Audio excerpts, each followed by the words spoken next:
Selamat siang, Bapak Ibu peserta Seminar Industrial Research Workshop and National Seminar yang ke-13 yang kami hormati.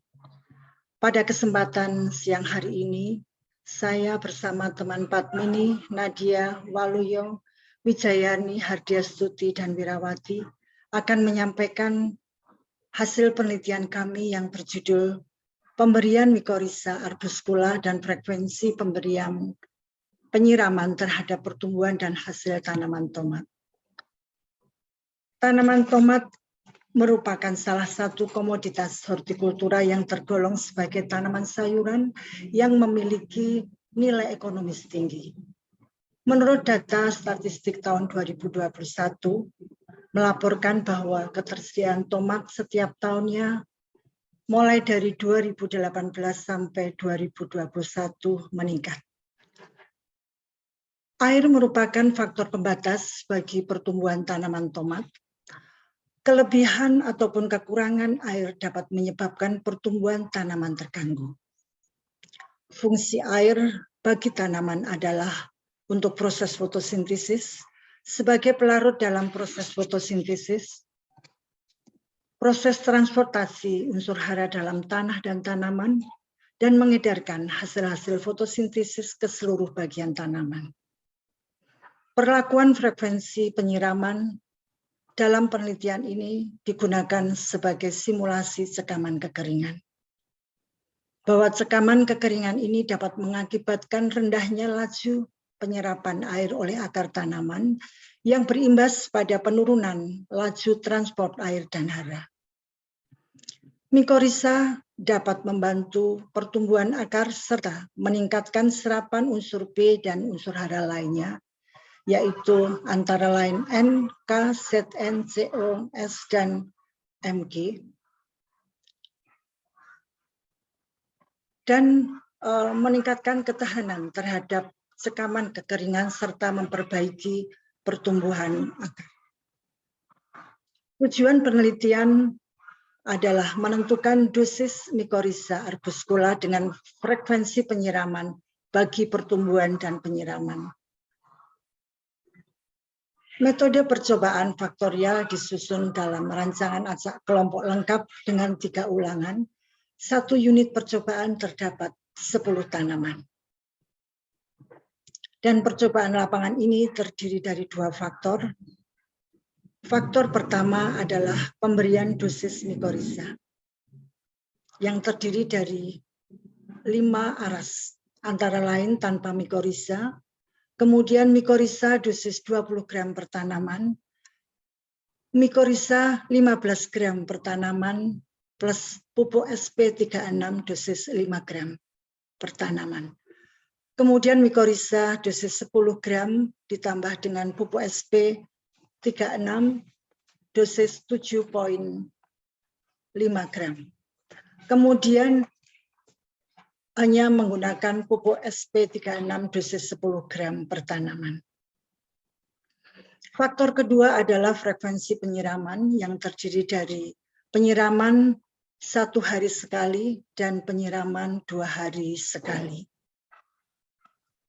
Dari hasil pengamatan baik pertumbuhan maupun hasil tanaman tomat akan saya sampaikan, yaitu tabel 1 rata tinggi tanaman pada umur 30 dan 50 HST. Ditunjukkan bahwa pemberian Mycorrhiza dari berbagai dosis yang dicampur dengan pupuk SP36 maupun yang tanpa Mycorrhiza tidak memberikan beda nyata pada pengamatan tinggi tanaman umur 30 HST.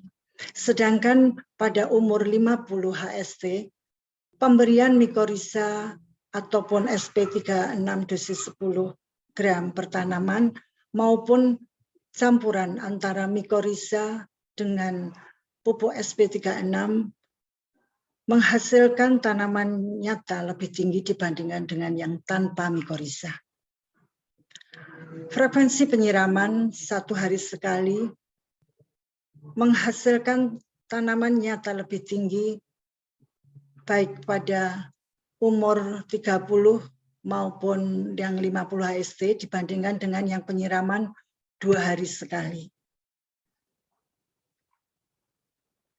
Kemudian pengamatan rata jumlah daun pada umur 30 dan 50 HST dihasilkan bahwa pemberian mikorizа dosis 20 gram per tanaman pada umur 30 HST menghasilkan daun lebih banyak dibandingkan dengan perlakuan tanpa mikorizа 15 gram dan pupuk SP36 5 gram per tanaman, mikorizа 10 gram plus pupuk SP36 7,5 gram per tanaman, dan juga SP36 10 gram per tanaman.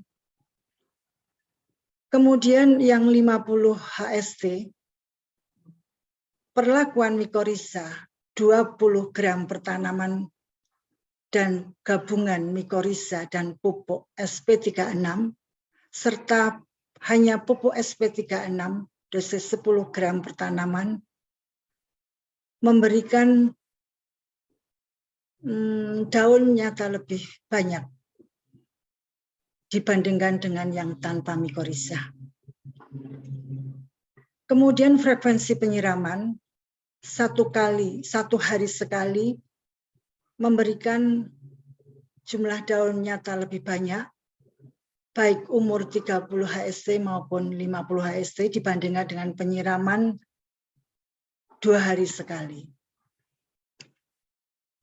Pengamatan rata volume akar tanaman hasilnya sama dengan jumlah daun, yaitu bahwa perlakuan mikorizа, kemudian mikorizа dan SP36 berbagai dosis dan juga SP36 10 gram per tanaman menghasilkan volume akar tanaman tomat nyata lebih banyak dibandingkan dengan tanpa mikorizа. Kemudian frekuensi penyiraman 1 hari sekali menghasilkan volume akar tanaman tomat nyata lebih banyak dibandingkan dengan penyiraman 2 hari sekali. Kemudian ini menggambarkan perakaran dari perlakuan mikorizа dibandingkan dengan perakaran tanpa perlakuan mikorizа. Bahwa mikorizа memiliki jaringan hifa eksternal yang ukurannya lebih halus dibandingkan dengan bulu-bulu akar, sehingga memungkinkan untuk dapat masuk ke pori-pori tanah mikro dan mampu menyerap air pada kondisi cekaman kekeringan. Sementara untuk perakaran yang tanpa perlakuan mikorizа tampak berbeda sekali dengan yang perlakuan mikorizа. Kemudian pengamatan jumlah dan bobot total tanaman buah tomat ditunjukkan bahwa perlakuan mikorizа saja 20 gram per tanaman dan mikorizа 15 gram plus SP36 5 gram per tanaman, mikorizа 10 gram plus SP36 7,5 gram per tanaman dan juga pupuk SP36 10 gram per tanaman menghasilkan jumlah tomat lebih banyak dan bobot total tomat lebih berat dibandingkan dengan tanpa mikorizа. Frekuensi penyiraman 1 hari sekali menghasilkan jumlah tomat lebih banyak dibandingkan dengan yang yang penyiraman 2 hari sekali. Namun untuk bobot total tanaman, baik penyiraman 1 hari sekali maupun 2 hari sekali memberikan bobot yang sama.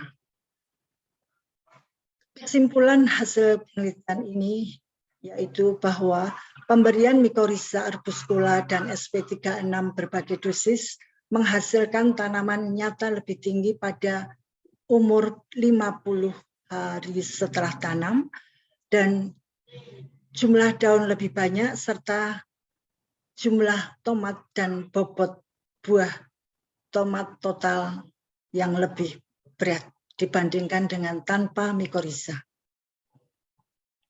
Frekuensi penyiraman 1 hari sekali memberikan pertumbuhan dan hasil yang paling baik dibandingkan dengan penyiraman 2 hari sekali.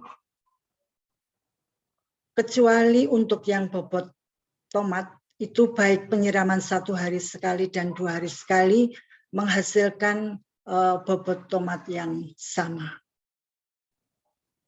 Demikian, terima kasih.